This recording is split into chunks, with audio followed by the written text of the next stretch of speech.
निंदा पर ध्यान न दें। प्राचीन काल में एक संत दूसरे गांव जाने के क्रम में अपने एक शिष्य के साथ एक गांव में कुछ दिनों के लिए रुके। गांव के लोग संत के पास अपनी समस्याएं लेकर पहुंचने लगे। संत बहुत विद्वान थे। वे अपनी बुद्धि से सभी परेशानियों को दूर करने का रास्ता बता देते थे। कुछ ही दिनों में संत की प्रसिद्धि पूरे क्षेत्र में फैल गई। संत रोज प्रवचन भी देते थे। उनके उपदेश सुनने के लिए गांव में दूर दूर से लोग आने लगे।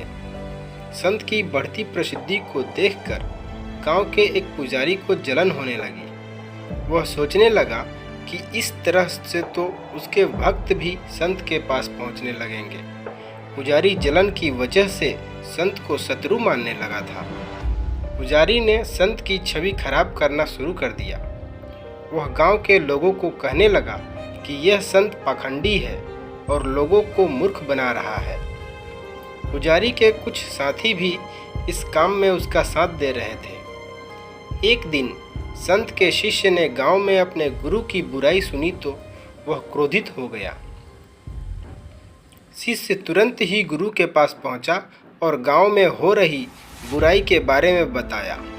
संत ने शिष्य की बातें सुनी और कहा कि हमें इन बातों पर ध्यान नहीं देना चाहिए। अगर हम उस पंडित से वाद विवाद करेंगे तो भी ये बातें चलती रहेंगी। जिस तरह हाथी पर कुत्ते भौंकते हैं लेकिन हाथी अपनी मस्त चाल में चलते रहता है, ठीक उसी तरह हमें भी ऐसी बुराइयों पर ध्यान नहीं देना चाहिए। अपने काम में मन लगाना चाहिए। संदेश: यह जरूरी नहीं कि हर व्यक्ति आपके पक्ष में हो। समाज में कुछ लोग हमारे पक्ष में होते हैं तो कुछ विपक्ष में भी होते हैं। हमसे मतभेद रखने वाले लोग दूसरों के सामने हमारी बुराई करते हैं और वे हमारी परेशानियां बढ़ाते रहते हैं।